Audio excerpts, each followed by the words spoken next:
1, 2, 3. All right, there we go. How's it going, Daniel? I'm good. How are you? Good. Welcome to another episode of US Power, the podcast. Excited for you guys tuning in.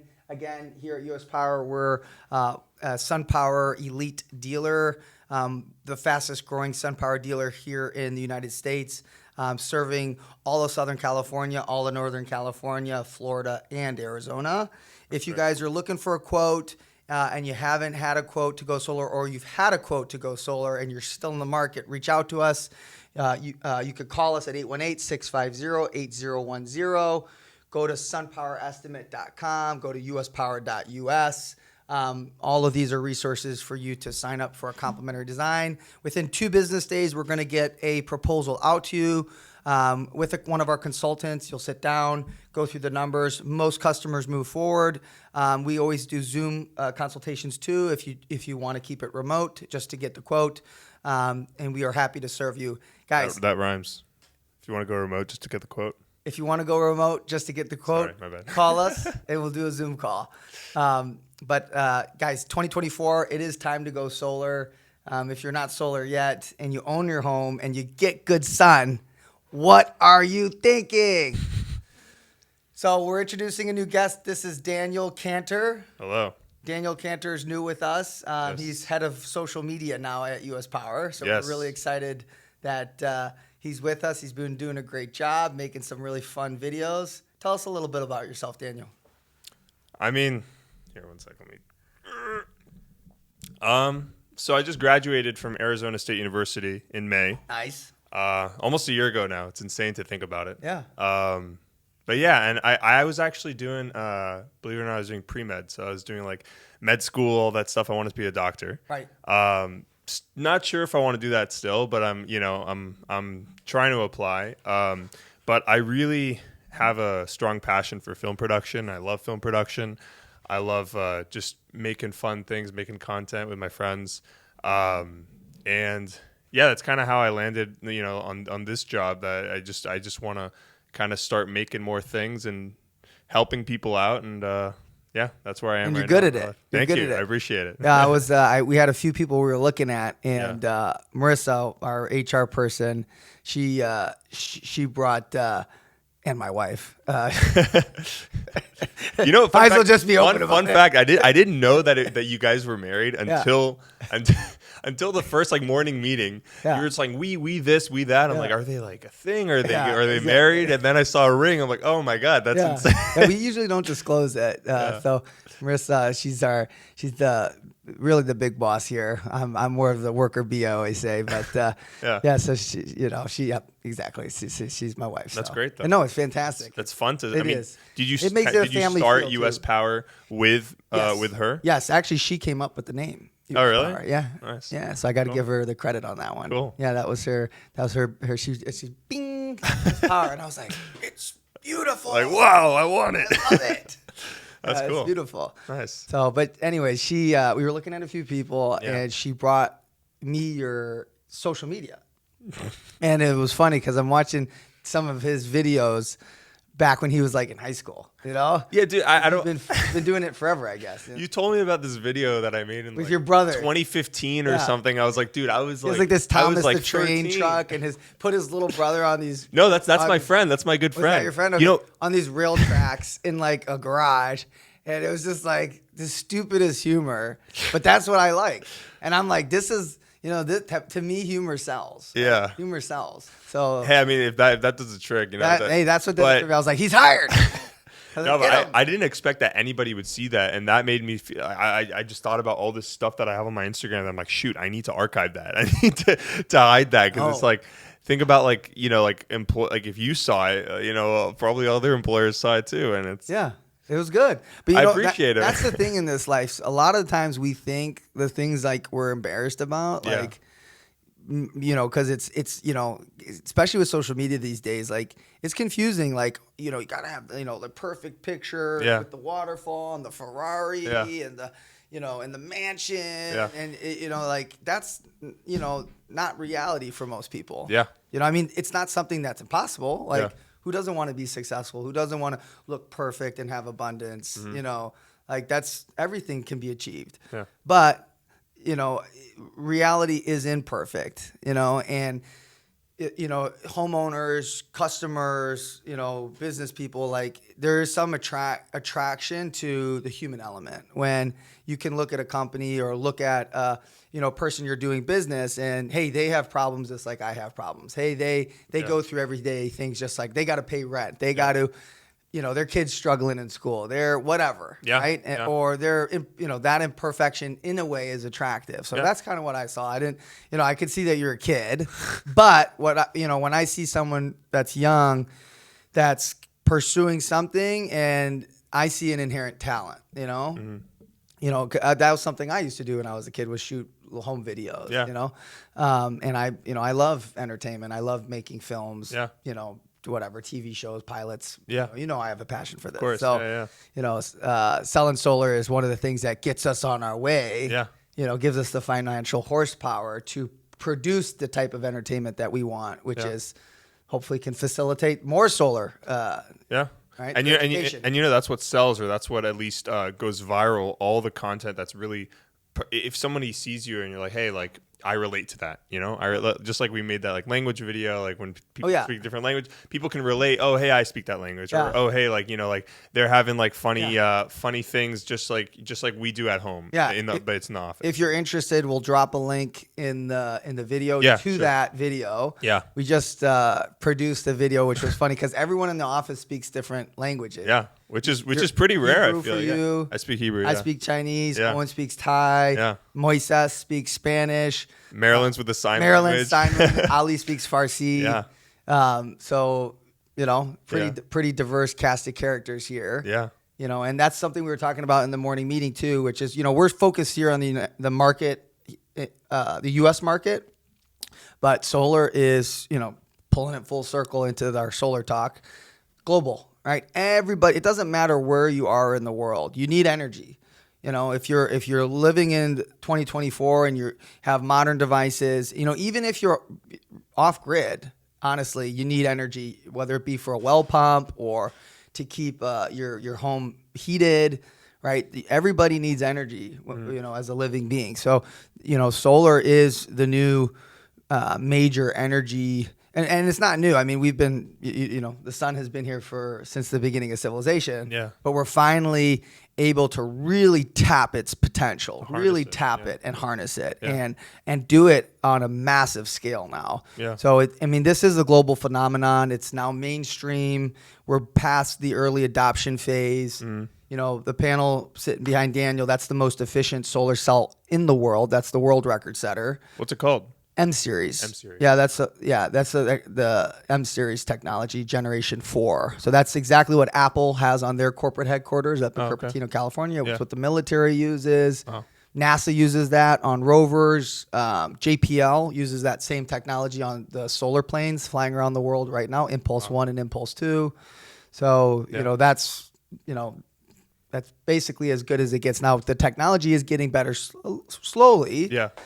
But we're getting close to the theoretical limit. Battery technology, we've talked about this before, that's increasing fast. Yeah. So I remember when solar was like kind of just a thing that, people knew about, but nobody really knew if it worked, if, what it was, like what's this thing on my roof, Yeah. And I remember when we first got solar at my house, I'm not sure what company it was with, but it was definitely a risk. Didn't you guys move in with it already there, or did you guys get it? So we moved in, and then the landlords, because at the time we were renting, now we're buying, but the landlords decided to go solar, and then we all had to talk.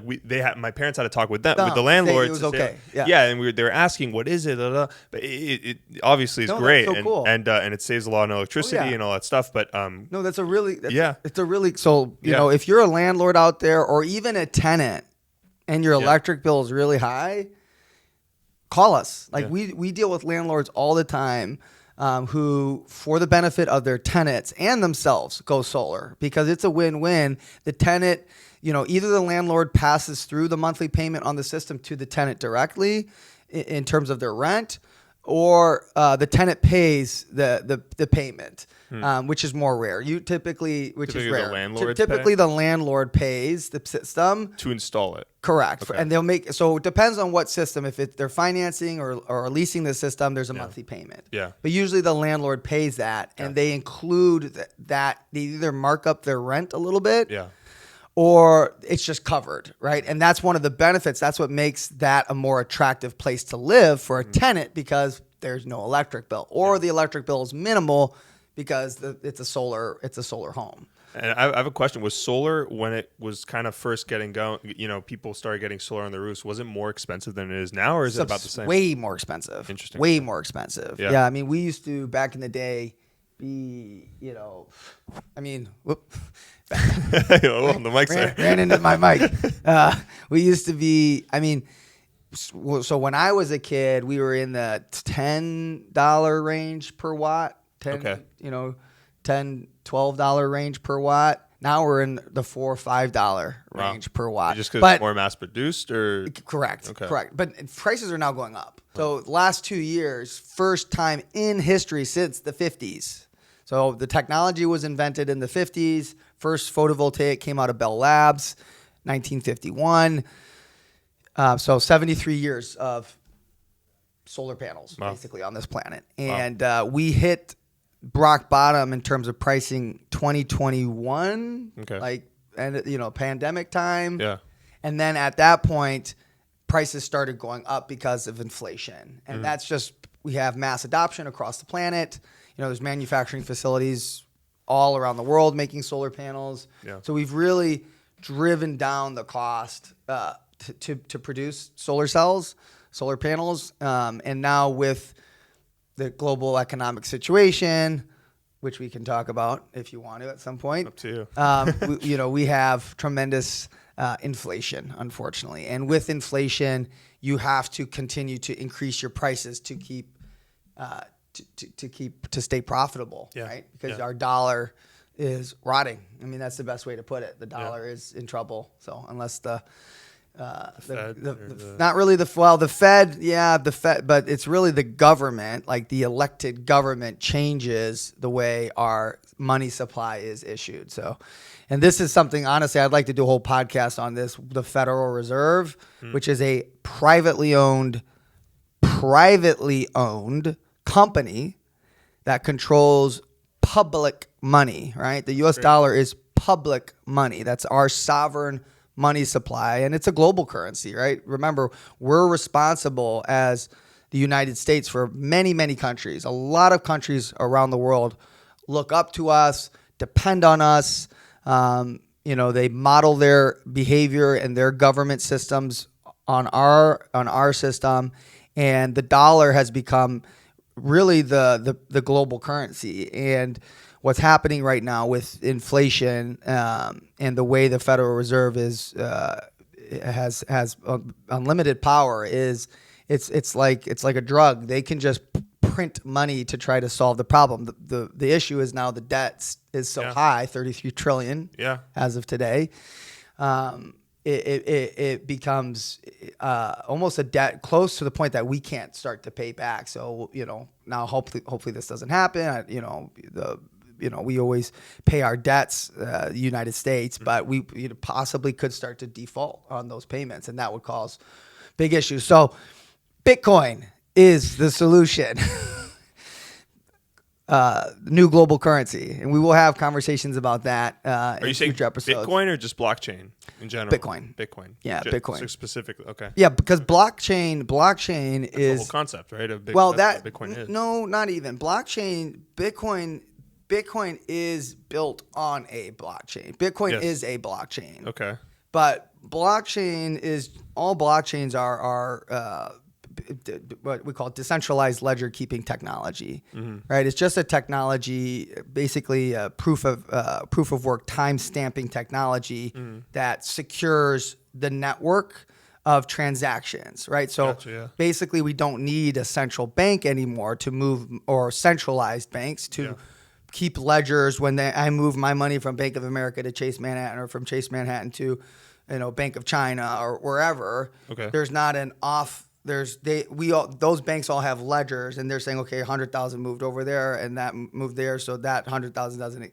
With Bitcoin, there is no central authority. It's a decentralized ledger, and it's kept whole by the community, and that's what those miners are doing. When you hear about mining, those are accountants that are verifying all the transactions that are done on the Bitcoin blockchain. And then once those verifications are solved, because they're always solving this problem, once that problem is solved, that goes into the blockchain. And it's time stamped, meaning that we can always look back and say, no, look, I moved $1 million to that address. Give me my house.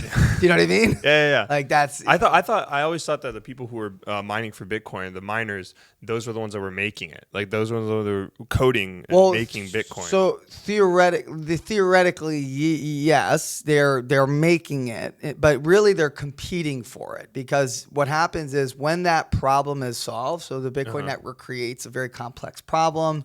Those computers, and you can, you get a miner or an ASIC and devote it to a mining pool. There's a lot of ways to do it. Yeah. They're solving that problem. And whoever solves that problem, or whatever group of computers, like a mining pool, solves that problem, they get awarded the Bitcoin. Oh, okay. Right? So, and that's why we have the halvening coming up, where I believe the supply is going from, 8 to 6 or 12 to 12 Bitcoins every, I think 10 minutes or something, or whatever, is going to 6. What's the value of Bitcoin right now? Do you know? As of today, 64,000 per coin. And I remember when it was like 30,000. 30,000, when correct. A lot of my friends started. And it's going to go to $1 million per coin. Really? Yeah. Wow. Yeah. Wow. So now the thing, circling back to the U.S. and solar, actually, because solar goes hand in hand with Bitcoin. Bitcoin is people say Bitcoin isn't backed by anything. It's backed by electricity. Just like the dollar is backed by oil theoretically now, right? Yeah. And so the dollar used to be backed by gold. Back, before 1971, the dollar was very strong because it was, after we won World War II, we created the Bretton Woods system, and we basically took most of the world's gold. Hey, we were king of the world at that point, so we give us your gold. Actually, funny story. French finally, 1971 happened. We were in a war with Vietnam. Nixon disconnected us from the gold standard because we ran out of gold. We ran out of money. Vietnam, we were running out of money. We were spending so much money and losing. And so we ran out of money. And in order to continue the war effort, he disconnected. Screw that. He said, okay. So now the dollar doesn't represent gold. And that's when it became a floating currency. Gotcha. Which is just 100% faith-based. Yeah. Right? That's what fiat means, faith. Right? Faith-based, meaning that the people have faith in the dollar. There's nothing of tangible value backing it. Isn't it tied to like silver now, or it's not tied to anything? You could theoretically argue that the dollar's backed by oil, what they call the petrodollar. Yeah. But there is not a real peg. Wow. Right? Like there used to be with gold. Like gold used to be a 1-to-1. Yeah. Right? Like, hey, this dollar is $1 of gold, and if I bring my dollar over to the bank, they should be able to give me gold for it. Right? So that doesn't work like that. So I think the solution is for the United States to peg the dollar to Bitcoin. I think that's the solution. In order to, because I'm a big believer in the United States, and I don't want the dollar to go to zero. I want the dollar to stay strong. And there are benefits to a dollar, because there are things about Bitcoin that, we'll talk about in future episodes, but it does, for the most part, it blows everything else out of the water in terms of its advantages. It's easy to divide, it's easy to transport, it's easy to store. Yeah. Right. And these are all the good attributes of good money, right? Yeah. Bad money is something that's very easy to create, right? So like that's why gold historically is a very good form of money, what we call hard currency. It's physical. It's physical. I can't just like make gold. Yeah. Right? Yeah. I got to be an alchemist or something, Yeah. a magician. You know what I mean? Like, yeah. I can't, it's hard to find. It's rare, which means it's valuable. Exactly. It's easy to divide. It's divisible. Yeah. The hard, tough part about gold is it's not easy to move, right? It's heavy. It's cumbersome. You know, they have crazy places where they store gold. I think under New York, under Yeah. LA, like Oh, they yeah. have different tunnels of just like it's Gold. Like, yeah, Yeah. super super deep in the ground. Yeah. And they just have like security. You know, Yeah. I watched the whole video about it. Yeah. No, you're right. yeah. You're right. And that's why paper emerged, because in the day, Easier it was a representative. In the old days, I'm king of my kingdom. I want to build a bridge between my kingdom and your kingdom. I bring the gold over. Yeah. And, all of a sudden they said, hey, you know what? Instead of you having to bring your gold over, just give me an IOU, a piece of paper that says this represents 20, And that makes sense. That makes sense. So the value of gold is going to continue to increase, but it doesn't work as a global currency, right? And that's, and it hasn't worked for 150 years, 200 years as a global currency, right? That's why these fiat currencies like the dollar emerged.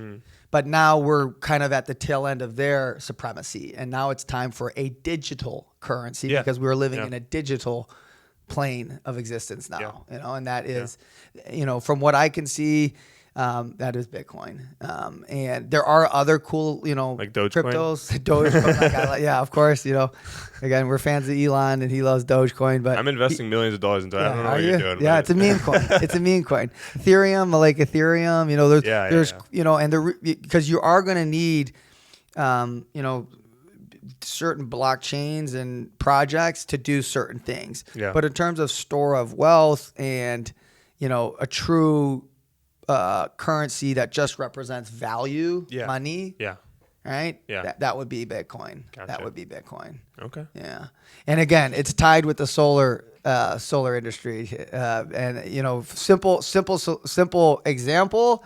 Sometimes we have customers that go solar in DWP, for instance, and they get too aggressive. I'm gonna have 3 kids. I'm gonna get 2 electric cars. I'm gonna build a pool. And they're like, and I'm like, well, you're using $150 right now, so you need a 7 kilowatt system. We're like, I want to do a 20 kilowatt system, and you're like, and now I'm much stricter about that. So as much as we'd like to sell you more panels, we will say no, especially in DWP, because certain utilities, they give you still fair market value, full net energy metering, which is a really big deal. We've talked about this, but they give it to you as a credit. So they give you a credit which you can only use towards future usage. They don't give you cash, right? So if you oversize your solar system and you're producing too much electricity, what do? Because you have all these credits that you can't be paid out on. But it just rolls over to the next. It rolls over for 2 years in LA. If you don't use it, you lose it. Oh, wow. So what some folks are doing is they're putting in Bitcoin miners, right? So they're using that surplus energy to mine Bitcoin to support the Bitcoin network and be wow. paid dollars. Wow, that's for really Bitcoin interesting. that they can convert to dollars. That's really, I didn't even know that. Wow. Yeah. Okay. So, and that's something that's going to happen across the United States. So it doesn't mean you have to have a Bitcoin farm. Yeah. Like your main bread and butter is mining Bitcoin, but it is definitely something that is inevitable. Do people ever do that on purpose? Like get like a solar panel or a solar system that's way too big, and they're like, "Oh." I always advise them against it. Yeah. Because in reality, like, I'm from Cleveland, Ohio. Our cost of electricity is around 10 cents, 8 to 10 cents per kilowatt hour. Out here, the average cost of electricity is between 30 to 40 cents per kilowatt hour. So almost 4 times more expensive. Wow. 4 times more expensive here on the West Coast or in California. Say California specifically. Yeah. So the economics of mining Bitcoin out here don't really make sense if you're, on a grid. But having a little miner to help compensate some credits that you have does make sense. Yeah. You don't want to mine it like, hey, this is my main bread and butter. Yeah. But there is starting to emerge a sector where, it does make some sense for certain customers. But you would never add a bunch of panels to mine Bitcoin. Yeah. Unless you're like doing it on an industrial level, because you have to think about economies of scale when you're doing a business like that. And that means I'm not putting in a 20 kilowatt system. I'm putting in a 20 megawatt system. Yeah. At that point, I can push down my cost of energy enough for the numbers to make sense. Okay. Yeah. And let me ask you a question. Why do you think it's so expensive for electricity, at least in California and Los Angeles? I mean, is it just because there's a lot of people? Corruption. monopoly, bureaucracy. Okay. Yeah, so California is that's the most corrupt power organization in the United States that I know of. Now, I'm not, privy to like all the states, but this is the mecca for the solar industry. We have the highest cost of energy, and we have some of the best sunlight, especially here in Southern California. So people take advantage of it, right? Companies take advantage. Companies, people, consumers, our clients are taking advantage of it, right? That's why they're going solar, because they are being, and I mean that, they are being by their local utility who does not care about them. All they care about is their bottom line, and they're a government sanctioned monopoly, right? So it's that's what I love about this business is, for the first time in history, you as a homeowner, at least in Southern California, you have the option to opt out of the system. Meaning, hey, look, I've been paying Southern California Edison $300 a month, going up by 10% per year for the last 10 years. Yeah. And I'm sick of making them rich. Yeah. Right? There is no competition for my business except for these solar guys who are saying, hey, why do you continue to pay Joe Blow $300 a month, going up by 10% per year, when you could pay us $200 a month? Yeah. And that $200 a month goes into equity into your system, which you own, and it's fixed, and you get 20% more power for your electric vehicles. Literally freedom. Yeah, a freedom of power. Yeah. Exactly. Yeah. You're free. You're free to just harness renewable energy that you're already entitled to, which is falling on your roof all day long, every day. Yeah. Right? Like I always tell folks, you're getting slammed with an oil field of energy pouring down on your roof. Like if I had an oil field in my backyard, I would really consider digging up that oil and selling it. Yeah. Same concept. It's falling on your roof. You might as well use it. Yeah. So nice. Anyways, big tangent there. Tell us a little bit more about yourself, Daniel, and then we'll finish up today's podcast. Yeah, sure. I don't know. What can I tell you? I mean, so you're with us now. I'm with you guys, which is cool. You're good videos. Yeah. We want to make a TV show. Yeah. Possibly. Yeah, possibly. There's a show coming, which should be fun. So going to Thailand. You're going to Thailand on Monday. Oh wow. 3-4 days. Yeah. Oh wow, that's gonna be fun. So just who like are you going with? Okay, so here's the thing. Friends, family? So what Owen did, he was on the last episode of the podcast. He studied or not studied. What did he do? Studied abroad, and he stayed there, and he lived there. He taught English. Same with my friend Jared. Yes. My buddy Jared. We went to high school together, yes. and now he's in Thailand, and he is teaching kids just different things. He's in elementary school teaching English, sports, different things. So me and my friend Alex, we're all good friends. Me and my friend Alex are gonna go visit him, and and this was very spontaneous. Like this was like just kind of like a heat of the moment type of thing. We're like, oh, we'll visit you. Yes. And then come February, we didn't visit him, and he's almost done with his program. Oh. Yeah. And then we're like, you know what? Let's do it. Good. And the only reason why I said yes is because it's super cheap. It was $800 round trip. Nice. That's what I got. Wow. Which is pretty good. Really good. Yeah. But then once you're all the way to Thailand? Yeah, and back. Round trip. What airline? Asiana Airlines, I think. Never You know heard what of that them. is? No. Me neither. But anyways, sounds cool though. Asiana. Asiana, yeah. Or sounds Japanese. Maybe I'm pronouncing it. Maybe I'm like slaughtering the how it's. But anyways, so we're getting there, and the only reason why I said yes because it's super cheap. When you get there, it's like my friend Jared was saying, it's probably like if you want to ball out on food every day, it's like $15 a day, which is nothing. And then also like hotels, $10 a day, $15 a day. And I'm just taking like this huge backpack with me. Beautiful. And we're just going for like a week and a half, 2 weeks, and we're gonna have a great time. If you're in your early 20s. I'm 22. Yeah. Okay. If you're in your early, I'm 34. That's not that old. No, I'm not old. I'm not even in my prime. You're at your prime, yeah. But when I was in your age, I also did a lot of vision quests. I went to China. I went to Northern Africa. I went through Europe. Wow. And that's something, that was for me some of the mind opening experience. How is it mind opening for you? Well, for me, I grew up in a small town in just outside of Cleveland, Ohio. Yeah. Right, and it was just a kind of regular old school American city. Yeah. But as an American in like the Midwest, like you you really are only thinking about America all the time. Yeah. You know, America, America, America, America. You know, like, right. Yeah. Exactly. So, I mean, but it's, you know, Democrats, Republicans, they're all, you know, Yeah. they're all America. Yeah. And you don't realize how big the world is. Yeah. And, you know, I remember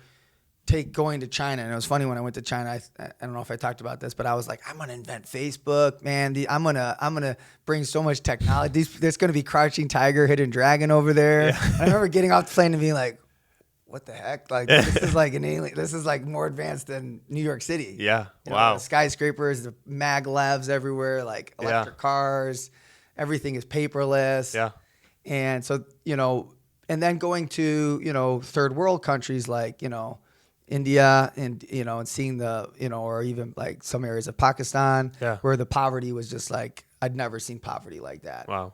And you're, you know, Israel, which is, you know, obviously a very advanced country, but seeing, you know, conflict zones where you're like, you know, you sit in America in the middle of Ohio or even California, and it's like there's wars going on around the world. You know, like I was talking to my wife the other day and be like, "Hey, is Ukraine still in a war?" Yeah, You know, it's and you insane don't because even think about I was it. talking And about it's this. like, holy Yeah. crap! Yeah, they're still Yeah. getting bombed right now for like the last 2 years, and it's just part of life. Like we don't even think about it.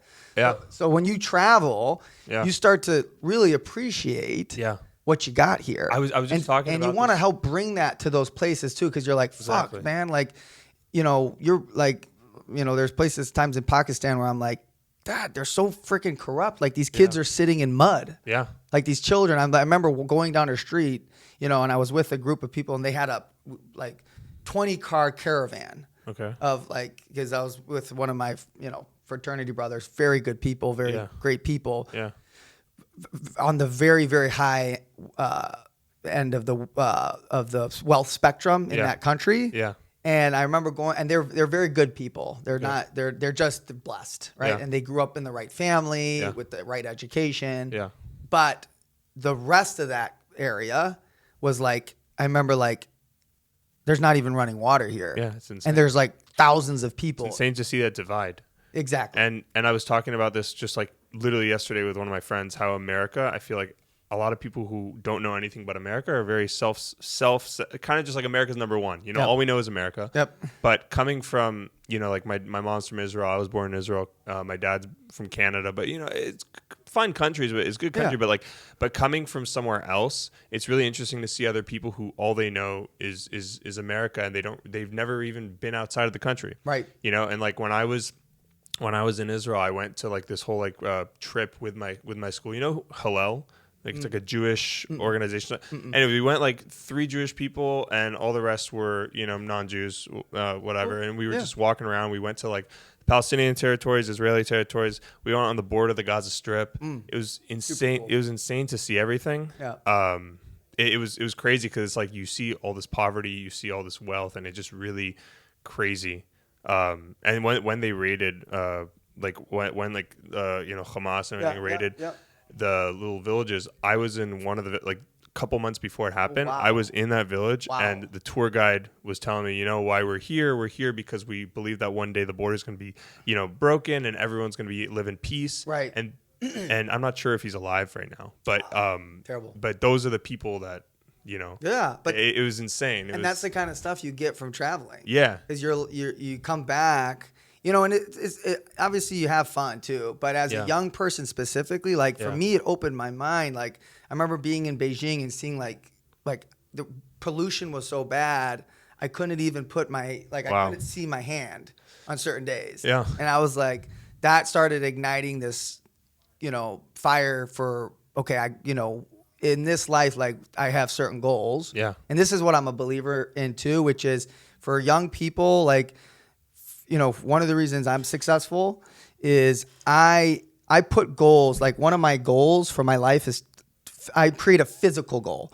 What can I do with my life and to make a material impact on the world? And for me, I set a very big goal, which is terraform the planet Mars.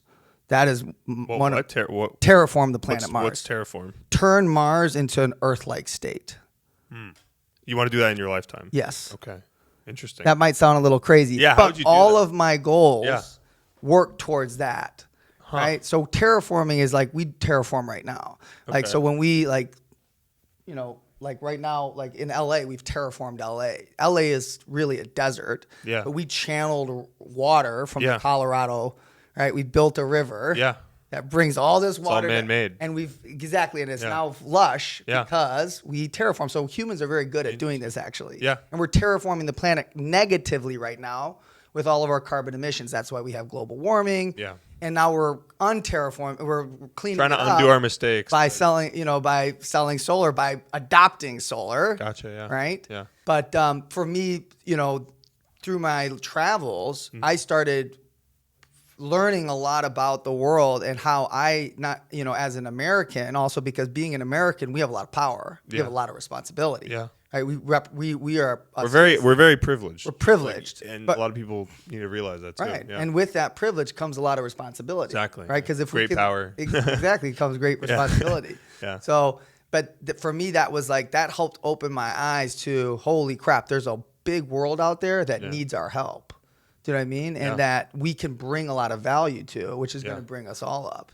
And I wouldn't have gotten that if I had just stayed, stayed where I was. And that's something just be more mediocre. That's something amazing because like a lot of people are very just like kind of focusing on their lives, but not even focusing on just the world that they're in.